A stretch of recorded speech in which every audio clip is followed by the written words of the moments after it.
ವೀಕ್ಷಕರೇ ನಮಸ್ಕಾರಗಳು. ನಾನು ಗಿರೀಶ್ ಹೆಗಡೆ, ಕನಕದಾರ ಫೈನಾನ್ಷಿಯಲ್ ಸರ್ವೀಸಸ್, ಬಂಟ್ವಾಳ, ಮಂಗಳೂರು ವತಿಯಿಂದ ಎಲ್ರಿಗೂ ಕೂಡ ಶುಭ ಹಾರೈಕೆಗಳು. ನಾವಿಂದು ಜಗತ್ತಿನ ಒಂದು ಶ್ರೇಷ್ಠ ಜೀವ ವಿಮಾ ಸಂಸ್ಥೆ ಹಾಗೂ ಒಂದು ಶ್ರೇಷ್ಠ ಆರ್ಥಿಕ ಸಂಸ್ಥೆ ಬಗ್ಗೆ ತಿಳ್ಕೊಳ್ಳಿಕ್ಕಿದ್ದೇವೆ. ಅದೇ ನಮ್ಮ ಹೆಮ್ಮೆಯ LIC, life insurance corporation of India, ಭಾರತೀಯ ಜೀವ ವಿಮಾ ನಿಗಮ. ಇದರಲ್ಲಿ ಮುಖ್ಯವಾಗಿ ಯಾವುದೇ ಒಂದು ಕಂಪನಿ ಕಳೆದ 70 ವರ್ಷಗಳಿಂದ ಇದು ನಮ್ಮ ದೇಶದಲ್ಲಿ ಸಕ್ರಿಯವಾಗಿ ನಮ್ಮ ದೇಶದ ಆರ್ಥಿಕತೆಯ ಬೆನ್ನೆಲುಬಾಗಿದೆ ಅಂತ ಹೇಳೋದ್ರಲ್ಲಿ ಯಾವ ಸಂಶಯ ಇಲ್ಲ ಮಿತ್ರರೇ. ಹಾಗಾಗಿ ಇದರ ಕೆಲವು ಮಹತ್ವದ ಅಂಶಗಳನ್ನು ನಿಮ್ಮ ಮುಂದೆ ಪ್ರಸ್ತುತಪಡಿಸ್ತೇನೆ. ಯಾಕೆಂದರೆ ಇವತ್ತು ಹೂಡಿಕೆ ಮಾಡುವಂಥದ್ದು ತುಂಬ ಮಹತ್ವದ ಒಂದು ಜೀವನದ ಭಾಗವಾಗಿದೆ. ಹೂಡಿಕೆಯ ಹೊರತಾಗಿ ನಾವು ಬದುಕಲಿಕ್ಕೆ ಸಾಧ್ಯ ಇಲ್ಲ. ನಾಳಿನ ಒಂದು ಭವಿಷ್ಯದ ಭದ್ರತೆಗಾಗಿ ಹೂಡಿಕೆ ಅನ್ನುವಂಥದ್ದು ಬೇಕೇ ಬೇಕಾಗಿದೆ. ಅಂತಹ ಒಂದು ಹೂಡಿಕೆಗೆ ಸೂಕ್ತವಾದಂಥ ಒಂದು ವೇದಿಕೆ ಅಥವಾ ಒಂದು ಅವಕಾಶ, ಒಂದು ಪ್ಲ್ಯಾಟ್ಫಾರ್ಮ್ ಅಂತ ಇದ್ದರೆ ಅದು LIC ಅಂತ ಹೇಳಿ ನಾವು ಧೈರ್ಯದಿಂದ ಹೇಳ್ಬೋದು. ಅದರ ಕೆಲವು ಮಗ್ಗಲುಗಳನ್ನು ಅಥವಾ ಅದರ ಕುರಿತಾದ ಕೆಲವು ಮಹತ್ವದ ವಿಚಾರಗಳನ್ನು, ಯಾಕೆ ಇಷ್ಟು LIC ಇವತ್ತು ಮಹತ್ವದ್ದಾಗಿದೆ ನಮ್ಮ ಹೂಡಿಕೆದಾರರಿಗೆ ಅನ್ನೋದ್ರ ಬಗ್ಗೆ ಕೆಲವು ವಿಚಾರಗಳನ್ನು ನಿಮ್ಮೊಂದಿಗೆ ಹಂಚಿಕೊಳ್ತೇನೆ. ಅದೇನೆಂದರೆ, ಕಳೆದ 10 ವರ್ಷಗಳಿಂದ ಪರ್ಫಾರ್ಮೆನ್ಸನ್ನು ನೋಡುವುದಾದರೆ, LICಯ ಒಂದು ಬೆಳವಣಿಗೆಯ ಗತಿಯನ್ನು ನೋಡೋದಾದರೆ, ಇದು ನಿರಂತರವಾಗಿ ಒಂದು ಒಳ್ಳೆಯ ಗುಣಮಟ್ಟದ ಒಂದು ಗ್ರೋತನ್ನು, ಬೆಳವಣಿಗೆಯನ್ನು ಇದು ತೋರಿಸ್ತಾ ಇದೆ. ಅದೇ ರೀತಿ ಕಳೆದ 5 ವರ್ಷಗಳಲ್ಲಿ ಕೂಡ ಇದರ ಪರ್ಫಾರ್ಮೆನ್ಸ್ ತುಂಬ ಚೆನ್ನಾಗಿದೆ. ಕಳೆದ 24-25ರಲ್ಲಿ 1.79 crores ನಂಬರ್ ಆಫ್ ಪಾಲಿಸೀಸ್ ಇದೆ. ಹಾಗೆ ಸುಮಾರು 32,355 ಕೋಟಿ ರೂಪಾಯಿಯ ಒಂದು ಹೊಸ ಬಿಸ್ನೆಸ್ ಪ್ರೀಮಿಯಮ್ ಅನ್ನೋದು ಕಲೆಕ್ಷನ್ ಮಾಡಿದೆ. ಇದು ತುಂಬ ಒಂದು ದೊಡ್ಡ ಮೊತ್ತವಾಗಿದೆ. ಹಾಗೆಯೇ ಮೆಚ್ಯೂರಿಟಿಗೆ ಬಂದರೆ 2.16 ಕೋಟಿ, ಅಂದರೆ 216 ಲಕ್ಷದಷ್ಟು ನಂಬರ್ ಆಫ್ ಪಾಲಿಸೀಸ್ಗಳು ಮೆಚ್ಯೂರಿಟಿ ಆಗಿದೆ. ಅಂದರೆ ಅಷ್ಟು ಗ್ರಾಹಕರಿಗೆ ಆ ಒಂದು ಮೆಚ್ಯೂರಿಟಿಯ ಒಂದು ಪಾಲಿಸಿ ಮೆಚ್ಯೂರ್ ಆಗಿ ಅವರಿಗೆ ತಲುಪಬೇಕಾದ ಹಣ ತಲುಪಿದೆ.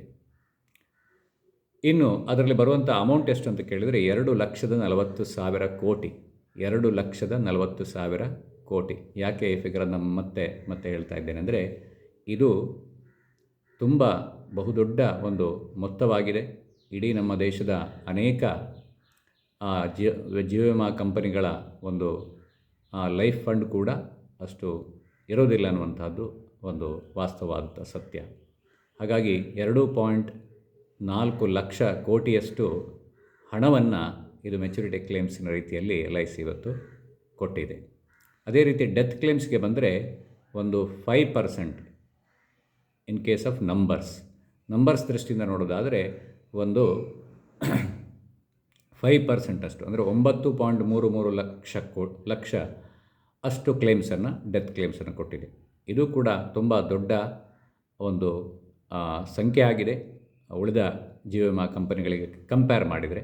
ಆದರೂ ಕೂಡ LICಯ ಒಂದು ನಂಬರ್ಸ್ಗೆ ಕಂಪೇರ್ ಮಾಡಿದರೆ ಇದು ಕೇವಲ ಒಂದು 5% ಹತ್ರ ಆಗುತ್ತೆ ಅಂತ ಹೇಳ್ಬೋದು. ಹಾಗಾಗಿ 95% ಏನಿದೆ ಇದು ಮೆಚುರಿಟಿ ಕ್ಲೇಮ್ಸು ಇವತ್ತು ನಮ್ಮ ಗ್ರಾಹಕರಿಗೆ ಸಿಕ್ಕಿದೆ. ಇದರ ಅರ್ಥ ಏನೆಂದರೆ, LIC ಅನ್ನುವಂಥದ್ದು ಮರ್ನೇಕೆ ಬಾದ್ ಪೈಸಾ ಎನ್ನುವಂತಹ ಒಂದು ತಪ್ಪು ಕಲ್ಪನೆ ಅಲ್ಲ, ಯಥಾರ್ಥವಾಗಿ ಬದುಕಿದ್ದಾಗಲೇ ನಮಗೆ ಸಿಗತ್ತೆ ಅನ್ನುವಂಥದ್ದು ವಾಸ್ತವವಾದಂಥ ಸತ್ಯ. ಇದೊಂದು ವಿಚಾರ. ಇನ್ನು LICಯಲ್ಲಿ ಹೂಡಿಕೆ ಮಾಡಲಿಕ್ಕೆ ಅತ್ಯಂತ ಪ್ರಬಲವಾದ ಕಾರಣವನ್ನು ಇನ್ನೊಂದು ನಿಮಗೆ ಹೇಳಲಿಕ್ಕಿದೆ. ಅದೇನೆಂದರೆ ಟ್ಯಾಕ್ಸ್ ಫ್ರೀ ಇನ್ಕಮ್. ಆತ್ಮೀಯರೇ, ತಮಗೆಲ್ಲ ಗೊತ್ತಿದೆ, ಇವತ್ತಿನ ದಿನಗಳಲ್ಲಿ ಟ್ಯಾಕ್ಸ್ ಎನ್ನುವಂಥದ್ದು ಎಲ್ಲ ಕಡೆಗೆ ಇದೆ. ನಮ್ಮ ಪ್ರತಿಯೊಂದು ರೂಪಾಯಿ ಆದಾಯಕ್ಕೂ ಕೂಡ ಇವತ್ತು ಟ್ಯಾಕ್ಸ್ ಬರುವಂಥ ಒಂದು ಕಾಲ ಇದಾಗಿದೆ. ಇದು ಯಾಕೆಂದರೆ ನಮ್ಮ ಆರ್ಥಿಕತೆ, ನಮ್ಮ ದೇಶದ ಆರ್ಥಿಕತೆ ಚೆನ್ನಾಗಿ ಬೆಳಿಬೇಕಂದ್ರೆ ದೇಶದ ಆ ಒಂದು ಬಜೆಟ್ಗೆ ಬೇಕಾದಂತಹ ಒಂದು ಹಣ ಏನಿದೆ ಅದನ್ನು ಸೆಂಟ್ರಲ್ ಗೌರ್ಮೆಂಟ್ ಟ್ಯಾಕ್ಸ್ ಮೂಲಕ ಕಲೆಕ್ಟ್ ಮಾಡುತ್ತೆ. ಸೆಂಟ್ರಲ್ ಗೌರ್ಮೆಂಟ್ ಇರ್ಬೋದು ಅಥವಾ ಸ್ಟೇಟ್ ಗೌರ್ಮೆಂಟ್ಗಳಿರ್ಬೋದು, ಎಲ್ಲವೂ ಕೂಡ ಟ್ಯಾಕ್ಸೇಷನ್ ಮೂಲಕ ಗೌರ್ಮೆಂಟಿಗೆ ಆದಾಯ ಬರುವಂಥದ್ದು.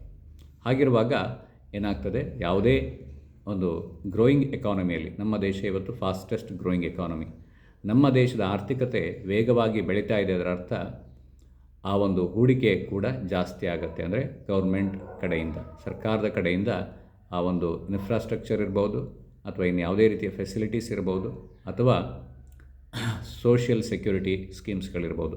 ಈ ರೀತಿ ಎಲ್ಲದಕ್ಕೆ, ಅಥವಾ ಈವನ್ ನಮ್ಮ ಗೌರ್ಮೆಂಟಿನ ಲೋನನ್ನು ರೀಪೇ ಮಾಡುವುದರ ವಿಚಾರದಲ್ಲಿರ್ಬೋದು, ಇದೆಲ್ಲದರ ಉದ್ದೇಶಕ್ಕೋಸ್ಕರ ಗೌರ್ಮೆಂಟ್ ಏನು ಮಾಡುತ್ತೆ, ಟ್ಯಾಕ್ಸೇಷನನ್ನು ಮಾಡ್ತಾ ಹೋಗುತ್ತೆ. ಅದು ವರ್ಷದಿಂದ ವರ್ಷಕ್ಕೆ ಟ್ಯಾಕ್ಸೇಷನ್ ಜಾಸ್ತಿ ಆಗುತ್ತೆ.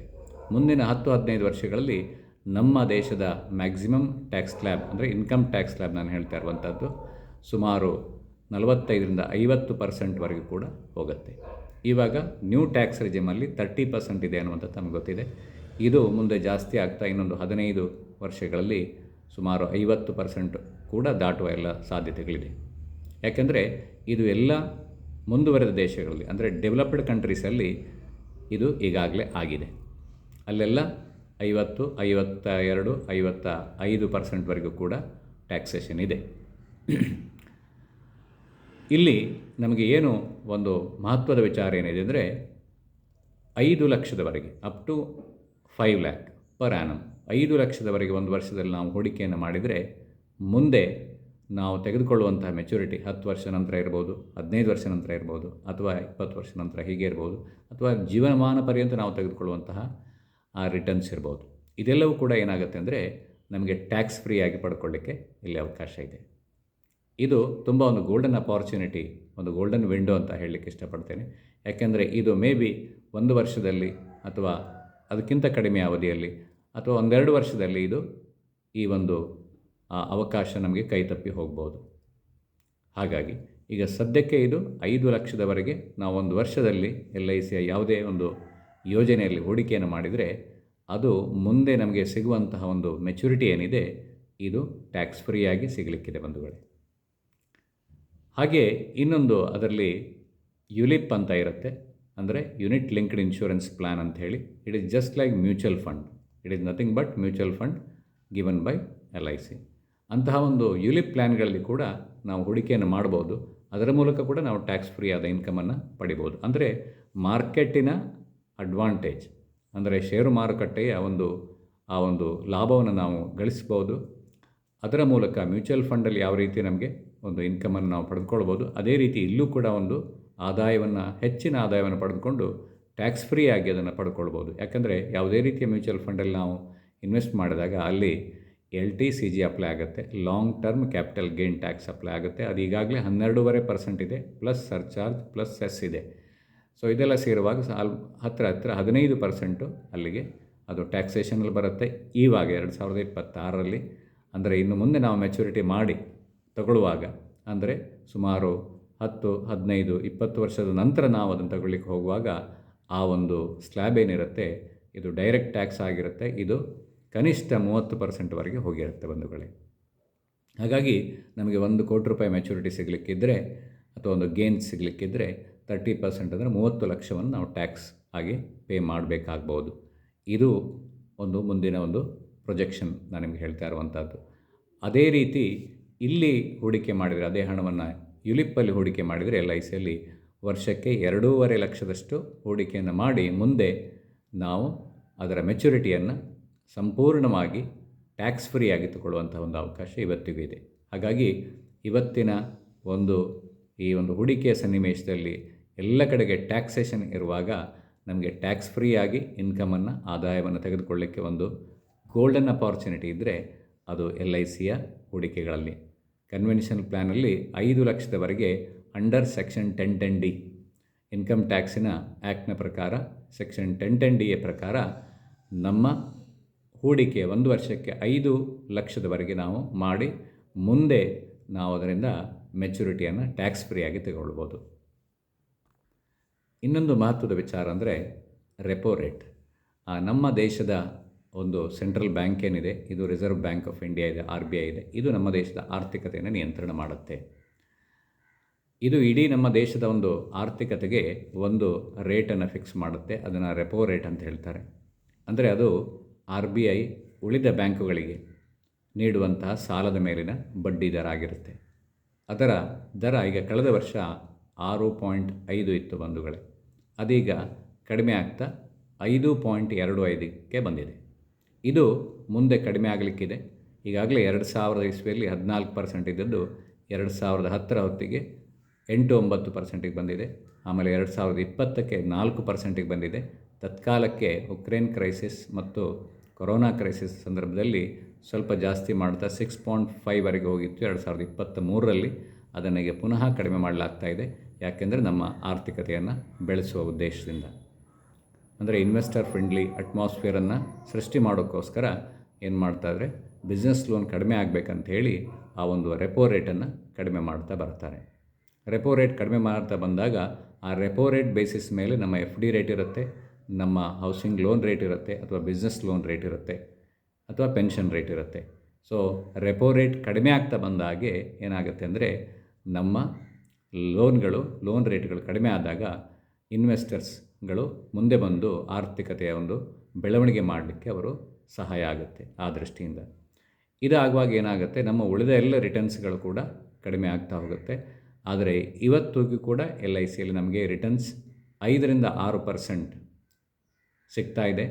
ಎಷ್ಟು ರಿಟರ್ನ್ಸ್ ಸಿಗ್ತಾ ಇದೆ LICಯಲ್ಲಿ ಅಂದರೆ 5-6% ಸಿಗ್ತಾ ಇದೆ. ಅದು ಕೂಡ ಟ್ಯಾಕ್ಸ್ ಫ್ರೀ ಆಗಿ ಸಿಗ್ತಾ ಇದೆ. And it is guaranteed. ಅದು ಭಾಳಷ್ಟು ಪಾಲಿಸಿಗಳಲ್ಲಿ ಜೀವಮಾನ ಪರ್ಯಂತ ಗ್ಯಾರಂಟೀಡ್ ಆಗಿ ಸಿಗ್ತಾ ಇದೆ. ಉದಾಹರಣೆಗೆ ಜೀವನ್ ಉಮಂಗ್ ಅಂತ ಇದೆ, ಜೀವನ್ ಲಾಭ್ ಅಂತ ಇದೆ, ಜೀವನ್ ಉಮಂಗ್ ಅಂತ ಮತ್ತು ಜೀವನ್ ಉತ್ಸವ್ ಅಂತ ಇದೆ, ಲೈಫ್ ಟೈಮ್ ಪಾಲಿಸಿಗಳು. ಜೀವನ್ ಲಾಭ್ ಕಾರ್ಪಸ್ ಪ್ಲ್ಯಾನ್ ಇದೆ, ಅದರಲ್ಲಿ ಕೂಡ 6.5-7%ವರೆಗೆ ನಾವು ರಿಟರ್ನ್ಸನ್ನು ತೊಗೊಳ್ಬೋದು ಟ್ಯಾಕ್ಸ್ ಫ್ರೀ ಆಗಿ. ಅಂದರೆ ಟ್ಯಾಕ್ಸ್ ಫ್ರೀ ಆಗಿ 6% ತೊಗೊಳ್ಳೋದು ಒಂದೇ, 9% ಟ್ಯಾಕ್ಸಬಲ್ ಇನ್ಕಮನ್ನು ತೆಗೆದುಕೊಳ್ಳೋದು ಒಂದೇ ಆಗಿದೆ. ಹಾಗಾಗಿ ಇಲ್ಲಿ ಇವತ್ತಿನ ಅನಿಶ್ಚಿತವಾದಂತಹ ದಿನ ಇದೆ. ಈಗಾಗಲೇ ನಾನು ಹೇಳ್ತಾ ಇದ್ದೇನೆ, ರೆಪೋ ರೇಟ್ ಕೆಳಗೆ ಹೋಗ್ತಾ ಇದೆ. ಅದೇ ಜೊತೆಗೆ ಶೇರ್ ಮಾರ್ಕೆಟಲ್ಲಿ ನಾವು ಭಾಳಷ್ಟು ಅನಿಶ್ಚಿತತೆಯನ್ನು ನೋಡ್ತಾ ಇದ್ದೇವೆ. ಕಳೆದ 500 ದಿನಗಳಿಗಿಂತಲೂ ಹೆಚ್ಚು ದಿನಗಳಿಂದ ನಮ್ಮ ಶೇರ್ ಮಾರ್ಕೆಟ್ ಇಂಡೆಕ್ಸ್ ಏನಿದೆ ಅದು ತನ್ನ ಪೀಕನ್ನು ಪುನಃ ರೀಗೇನ್ ಮಾಡ್ತಾ ಇಲ್ಲ. ಇದನ್ನು ನಾನು ಈ ಹಿಂದಿನ ಕೆಲವು ವಿಡಿಯೋಗಳಲ್ಲಿ ಕೂಡ ಹೇಳಿದ್ದೆ.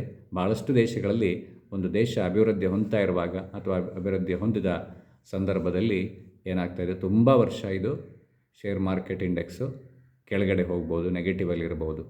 ಹಾಗಾಗಿ ಇಂತಹ ಒಂದು ಅನಿಶ್ಚಿತ ಒಂದು ಪರಿಸ್ಥಿತಿ ಇದೆ. ಅದರ ಜೊತೆಗೆ ಈ ಒಂದು ಗ್ಲೋಬಲ್ ಕ್ರೈಸಿಸ್ ಇದೆ, ಜಿಯೋಪೊಲಿಟಿಕಲ್ ಕ್ರೈಸಿಸ್ ಅನ್ನುವಂಥದ್ದು ತುಂಬ ಮಹತ್ವದ್ದಾಗುತ್ತೆ ಎಲ್ಲ ಹೂಡಿಕೆದಾರರಿಗೆ. ನಮ್ಮ ಈ ಒಂದು ಎಕಾನಮಿ ಇಷ್ಟು ಚೆನ್ನಾಗಿ ಪರ್ಫಾರ್ಮ್ ಮಾಡ್ತಾಯಿದ್ರೂ ಕೂಡ ರಿಟರ್ನ್ಸನ್ನು ನಾವು ಶೇರ್ ಮಾರ್ಕೆಟಲ್ಲಿ ಪಡ್ಕೊಳ್ಳಿಕ್ಕೆ ಆಗಲ್ಲ. ಯಾಕೆಂದರೆ ಈ ಒಂದು ಜಿಯೋಪೊಲಿಟಿಕಲ್ ರಿಸ್ಕ್ ಅನ್ನುವಂಥದ್ದು ತುಂಬ ಮಹತ್ವದ ಒಂದು ಪಾತ್ರವನ್ನು ವಹಿಸ್ತದೆ ಬಂಧುಗಳೇ. ಹಾಗಾಗಿ ಇಲ್ಲೇನಾಗ್ತಾಯಿದೆ ಅಂದರೆ, ನಮಗೆ ಸಂಪೂರ್ಣವಾದಂಥ ಒಂದು ಸೆಕ್ಯೂರ್ಡ್ ಇನ್ಕಮ್ ಬೇಕು, ಗ್ಯಾರಂಟಿಡ್ ಇನ್ಕಮ್ ಬೇಕು, ಮತ್ತು ಟ್ಯಾಕ್ಸ್ ಫ್ರೀ ಆದ ಇನ್ಕಮ್ ಬೇಕು. ಸೊ ಇದೆಲ್ಲ ದೃಷ್ಟಿಕೋನದಿಂದ ನೋಡಿದಾಗ LICಯ ಹೂಡಿಕೆಗಳೇನಿದೆ, ಕನ್ವೆನ್ಷನಲ್ ಪ್ಲ್ಯಾನ್ ಏನಿದೆ, ಅದರಲ್ಲಿ ಹೂಡಿಕೆ ಮಾಡಿ 5-6% ನಮಗೆ ಬರ್ತಾ ಇದೆ ಅಂತಂದರೆ it is called as correct returns. ಭಾಳಷ್ಟು ಜನರಿಗೆ ತಪ್ಪು ಕಲ್ಪನೆ ಏನಿದೆ ಅಂದರೆ LICಯಲ್ಲಿ ರಿಟರ್ನ್ಸ್ ಕಡಿಮೆ ಇದೆ ಅಂತ. ಆದರೆ ವಾಸ್ತವವಾಗಿ 5-6% ಅಂತಂದರೆ it is correct returns for our country. ಯಾವುದೇ ದೇಶದಲ್ಲಿ ಅದರ ರೆಪೋ ರೇಟ್ ಏನಿರುತ್ತೆ ಅಥವಾ ಸೆಂಟ್ರಲ್ ಬ್ಯಾಂಕ್ ರೇಟ್ ಏನಿರುತ್ತೆ ಅದರ ಹತ್ತಿರದ, ಅದರ ಆಸುಪಾಸಿನ ಆದಾಯ ನಮಗೆ ಬರ್ತಾ ಇದೆ, ರಿಟರ್ನ್ಸ್ ಬರ್ತಾ ಇದೆ ಅಂತಂದರೆ it is called as correct returns. ಅಂದರೆ ಸರಿಯಾದ ಒಂದು ಆದಾಯ ನಮಗೆ ಬರ್ತಾ ಇದೆ. ಹಾಗಾಗಿ ನಿಶ್ಚಿಂತರಾಗಿ ನಾವು ಇಲ್ಲಿ ಹೂಡಿಕೆಯನ್ನು ಮಾಡಬಹುದು. ಇನ್ನೊಂದು ಮಹತ್ವದ ವಿಚಾರ ಅದೇನೆಂದರೆ LICಯ ಲೈಫ್ ಫಂಡ್. ಅಂದರೆ LICಯ ಗ್ರಾಹಕರು ಇವತ್ತು 28 ಕೋಟಿ ಇದ್ದಾರೆ. ಆ 28 ಕೋಟಿಗಿಂತಲೂ ಹೆಚ್ಚು ಗ್ರಾಹಕರಿಂದ ಸಂಗ್ರಹವಾಗುವಂಥ ಪ್ರೀಮಿಯಂ ಏನಿದೆ ಅದನ್ನು ಒಂದು ಫಂಡಿಗೆ ಅದನ್ನು ಹಾಕಲಾಗುತ್ತೆ. ಅದನ್ನು ಲೈಫ್ ಫಂಡ್ ಅಂತ ಹೇಳ್ತಾರೆ. ಅದರ ಮೊತ್ತ ಇವತ್ತು ಅಂದರೆ ಅಸೆಟ್ ಅಂಡರ್ ಮ್ಯಾನೇಜ್ಮೆಂಟ್ ಅಂತೇನು ಹೇಳ್ತಾರಲ್ಲ ಆ ಥರ ಹೇಳ್ಬೋದು. ಅದು ಇವತ್ತು 50 ಲಕ್ಷ ಕೋಟಿಯನ್ನು ದಾಟಿದೆ. ನಮ್ಮ ಸೆಂಟ್ರಲ್ ಗೌರ್ಮೆಂಟ್ ಬಜೆಟ್ ಇರುವಂಥದ್ದೇ 53 ಲಕ್ಷ ಕೋಟಿ. ಮೊನ್ನೆ ಮಾಡಿದಂಥ ಬಜೆಟ್ 2026-27 ಬಜೆಟ್ ಏನಿದೆ ಅದು. ಹಾಗಾಗಿ ನಮ್ಮ ದೇಶದ ಬಜೆಟ್ಟಿನ ಗಾತ್ರದಷ್ಟು LICಯ ಲೈಫ್ ಫಂಡ್ ಇದೆ. ಅದು ಎಲ್ಲಿ ಇನ್ವೆಸ್ಟ್ ಆಗುತ್ತೆ ಅಂದರೆ ಸುಮಾರು 70%ವರೆಗೆ, ಹತ್ತಿರ 70%ವರೆಗೆ ಸೆಕ್ಯೂರಿಟೀಸಲ್ಲಿ, ಗೌರ್ಮೆಂಟ್ ಸೆಕ್ಯೂರಿಟೀಸಲ್ಲಿ ಮತ್ತು ಬಾಂಡ್ಸಲ್ಲಿ ಇನ್ವೆಸ್ಟ್ ಆಗ್ತಾಯಿದೆ. ಒಟ್ಟಿಗೆ 67% ಅದರಲ್ಲಿ ಇನ್ವೆಸ್ಟ್ ಆಗ್ತಾಯಿದೆ ಬಂಧುಗಳೇ. ಇದು ಮಹತ್ವದ ವಿಚಾರ. ಯಾಕೆಂದರೆ ಈ ಒಂದು ಸೆಕ್ಯೂರಿಟೀಸ್ ಮೂಲಕ ನಮ್ಮ ಹೂಡಿಕೆ ಭದ್ರವಾಗಿರುತ್ತೆ. ಎಷ್ಟು ವರ್ಷ? ಮುಂದಿನ 20, 30, 40, 50 ವರ್ಷದವರೆಗೆ ನಮಗೆ LIC ಗ್ಯಾರಂಟಿಡ್ ಇನ್ಕಮನ್ನು ಕೊಡಲಿಕ್ಕೆ ಇದು ಕಾರಣ ಆಗ್ತಾಯಿದೆ. ಯಾಕೆಂದರೆ ಗೌರ್ಮೆಂಟ್ ಸೆಕ್ಯುರಿಟೀಸ್ ಮೂಲಕ LICಯ ಹೂಡಿಕೆ ಒಂದು ಕಡೆಗೆ ಭದ್ರವಾಗಿರುತ್ತೆ, ಜೊತೆಗೆ ರಿಟರ್ನ್ಸ್ ಕೂಡ ಅಲ್ಲಿ 7, 8, 9, 10% ಈ ರೀತಿಯ ರಿಟರ್ನ್ಸ್ LICಗೆ ಸಿಗ್ತಾ ಇರುತ್ತೆ. ಹಾಗಾಗಿ LIC ನಮಗೆ ಗ್ರಾಹಕರಿಗೆ ಕೊಡುವಂಥದ್ದು ಆ ಒಂದು ರಿಟರ್ನ್ಸ್ ಏನಿದೆ ಇದು ಅತ್ಯಂತ ಭದ್ರವಾಗಿರುತ್ತೆ. ಹಾಗಾಗಿ LICಯಲ್ಲಿ ನಾವು ನಿಶ್ಚಿಂತವಾಗಿ ಹೂಡಿಕೆಯನ್ನು ಮಾಡಬಹುದು. ಅಂತಹ ಒಂದು ಭದ್ರವಾದಂತಹ ಒಂದು ಸಂಸ್ಥೆ ಇದಾಗಿದೆ. ಹಾಗಾಗಿ ಕೊನೆಯದಾಗಿ ಹೇಳಲಿಕ್ಕೆ ಇಷ್ಟಪಡ್ತೇನೆ ಅದೇನೆಂದರೆ, ಎಲ್ಲ ಹೂಡಿಕೆದಾರರು ಒಂದು ಮ್ಯಾಂಡಟರಿ ಇನ್ವೆಸ್ಟ್ಮೆಂಟ್ ಅಂದರೆ ಕಡ್ಡಾಯವಾಗಿ ಹೂಡಿಕೆ ಮಾಡಲೇಬೇಕಾದಂಥ ಒಂದು ವೇದಿಕೆ ಇದ್ದರೆ ಅದು LIC ಅಂತ ನಿಮಗೆ ಹೇಳಲಿಕ್ಕೆ ಇಷ್ಟಪಡ್ತೇನೆ. ಯಾಕೆಂದರೆ ಇಲ್ಲಿ 100% ಕ್ಯಾಪಿಟಲ್ ಪ್ರೊಟೆಕ್ಷನ್ ಇದೆ ಬಂಧುಗಳೇ. ನಾವು ನಮ್ಮ ಕಷ್ಟದ ಹಣವನ್ನು ಇನ್ವೆಸ್ಟ್ ಮಾಡುವಾಗ ಅದು ಸಂಪೂರ್ಣವಾಗಿ ಸುರಕ್ಷಿತವಾದ ಕೈಗಳಲ್ಲಿದೆ. ಹಾಗೆ ಇದು ದೇಶದ ಅಭಿವೃದ್ಧಿಗೆ ಕೂಡ ಇದು ಒಂದು ಕೊಡುಗೆ ಆಗುತ್ತೆ. ಜೊತೆಗೆ ನಮಗೆ ತೆರಿಗೆ ರಹಿತವಾದಂತಹ ಆದಾಯವನ್ನು ಜೀವಮಾನ ಪರ್ಯಂತ ತೆಗೆದುಕೊಳ್ಳಿಕ್ಕೆ ಸಾಧ್ಯ ಇದೆ. ಇದು ನಿವಾಸಿ ಭಾರತೀಯರಿರ್ಬೋದು ಅಥವಾ ಅನಿವಾಸಿ ಭಾರತೀಯರಿರ್ಬೋದು, ರೆಸಿಡೆಂಟ್ ಇಂಡಿಯನ್ಸ್ ಅಥವಾ NRIಸ್ಗಳಿಗೆ ಕೂಡ ಇಲ್ಲಿ ಬಹಳಷ್ಟು ಅನುಕೂಲ ಇದೆ, ಲಾಭ ಇದೆ. ಹಾಗೆ ಇದು peace of mind, complete peace of mind ಇದೆ. ಯಾಕೆಂದರೆ ಇದು ಮೆಚುರಿಟಿ ಕ್ಲೇಮ್ಸ್ ಆಗಿರ್ಬೋದು ಅಥವಾ ಡೆತ್ ಕ್ಲೇಮ್ಸ್ ಆಗಿರ್ಬೋದು, ಇದೆಲ್ಲವೂ ಕೂಡ ನಮಗೆ ಅತ್ಯಂತ ಒಂದು ನಿಖರವಾಗಿ ಯಾವುದೇ ರೀತಿಯ ಆತಂಕ ಇಲ್ಲದೆ ಅದನ್ನು ನಾವು ಪಡ್ಕೊಳ್ಳಿಕ್ಕೆ ಇಲ್ಲಿ ಅವಕಾಶ ಇದೆ. ಅದರ ಜೊತೆಗೆ ನಮ್ಮ ನಂತರ ನಮ್ಮ ಮಕ್ಕಳಿಗೆ ಅಥವಾ ವಾರಸುದಾರರಿಗೆ ಹೋಗುವಂಥ ಹಣ ಏನಿದೆ, ಡೆತ್ ಕ್ಲೇಮ್ ಇರ್ಬೋದು ಅಥವಾ ಇನ್ನು ಯಾವುದೇ ಆ ರೀತಿಯ ನಮ್ಮ ಫೈನಾನ್ಷಿಯಲ್ ಅಸೆಟ್ ಇರ್ಬೋದು, ಅದು ಟ್ಯಾಕ್ಸ್ ಫ್ರೀ ಆಗಿ ಹೋಗುವಂಥ ವ್ಯವಸ್ಥೆ ಇವತ್ತು LICಯ ಹೂಡಿಕೆಯಲ್ಲಿದೆ. ಹಾಗಾಗಿ ಇಷ್ಟೆಲ್ಲ ವಿಚಾರಗಳಿಂದ ನೋಡಿದಾಗ ಇನ್ನೂ ಹಲವು ಕಾರಣಗಳಿದೆ. ಇಲ್ಲಿ ಸಮಯಾವಕಾಶದ ಮಿತಿಯಿಂದ ನಾನು ಇದನ್ನು ಮಿತಿಗೊಳಿಸ್ತಾ ಇದ್ದೇನೆ. ಎಲ್ಲರಿಗೂ ಕೂಡ ಮತ್ತೊಮ್ಮೆ ಶುಭ ಹಾರೈಕೆಗಳು. ನಮಸ್ತೆ, ಧನ್ಯವಾದಗಳು.